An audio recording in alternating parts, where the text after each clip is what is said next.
श्री शिवाय नमस्तुभ्यम हर हर महादेव। से पुराण के अचूक उपाय यूट्यूब चैनल पर आप सभी का स्वागत है। आज मैं आपको गोवर्धन की कथा सुना रहा हूँ। गोवर्धन की कथा सुनने से भगवान श्री कृष्ण का आशीर्वाद बना रहता है, जीवन में कभी कोई कष्ट नहीं आता।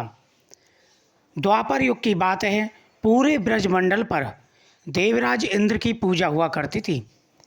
एक बार गोवर्धन पूजा के समय यानी कार्तिक मास के शुक्ल पक्ष की जो द्वितीया तिथि थी, सभी लोग गोवर्धन की पूजा की तैयारी करने लगे। प्रतिपदा तिथि से लेकर के द्वितीया तक मेन प्रतिपदा तिथि को पूजा होती है गोवर्धन की, यानी पहले दिन दीपावली तो दूसरे दिन गोवर्धन पूजा, तीसरे दिन भाई दूज। तो ये 3 दिन का पर्व होता है। तो शुक्ल पक्ष को प्रतिपदा के दिन धूमधाम से तैयारियां चल रही थीं। भगवान श्री कृष्ण ने मैया यशोदा से पूछा कि हे मैया, ये किस चीज़ की पूजा आप कर रहे हैं, तैयारी किस चीज़ की कर रहे हैं? पर लल्ला, हमारे ब्रजमंडल में देवराज इंद्र की पूजा होती है। भगवान श्री कृष्ण ने कहा कि देवराज इंद्र की पूजा आप क्यों करते हो, जब तुम्हारे पास गोवर्धन पर्वत हैं जो कि हमारी हर आवश्यकता को पूरी करते हैं। हमारी जितनी भी गौ हैं सभी गोवर्धन पर जाकर के अपनी भूख मिटाती हैं, साथ ही गोवर्धन से हमें सब सुविधाएं प्राप्त होती हैं। भगवान श्री कृष्ण ने कहा कि तुम्हें गोवर्धन की पूजा करनी चाहिए। पर लल्ला, भला गोवर्धन हमारी पूजा को कैसे स्वीकार करेंगे? पर आप जाकर के उनको अपना पूजा की सामग्री समर्पित करिए, वो अपने आप ग्रहण करेंगे। गोवर्धन की पूजा की धूमधाम से तैयारी हुई। उस समय कार्तिक मास के शुक्ल पक्ष की प्रतिपदा तिथि थी, जिस दिन गोवर्धन पूजा हुई। भगवान कृष्ण ने धूमधाम से गोवर्धन की पूजा कराई। देवराज इंद्र कुपित हो गए।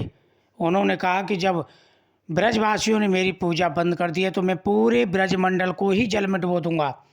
देवराज इंद्र ने कुपित होकर के मूसलाधार वर्षा प्रारंभ कर दी। सारा ब्रज डूबने लगा, चारों तरफ हाहाकार मचने लगा।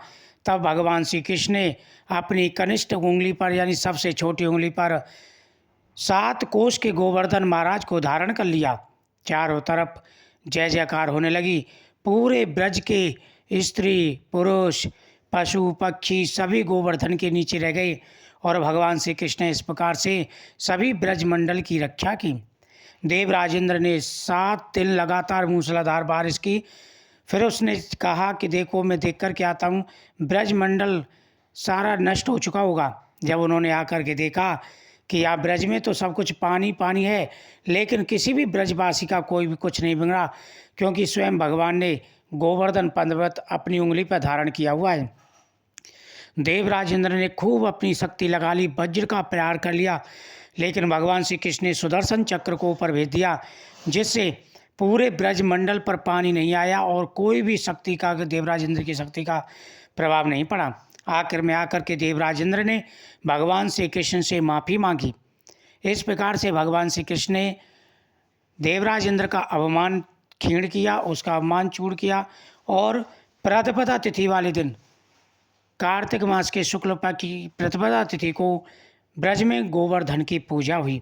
उसी समय से अन्नकूट बनाया जाता है इस दिन, और गोवर्धन की धूमधाम से पूजा की जाती है।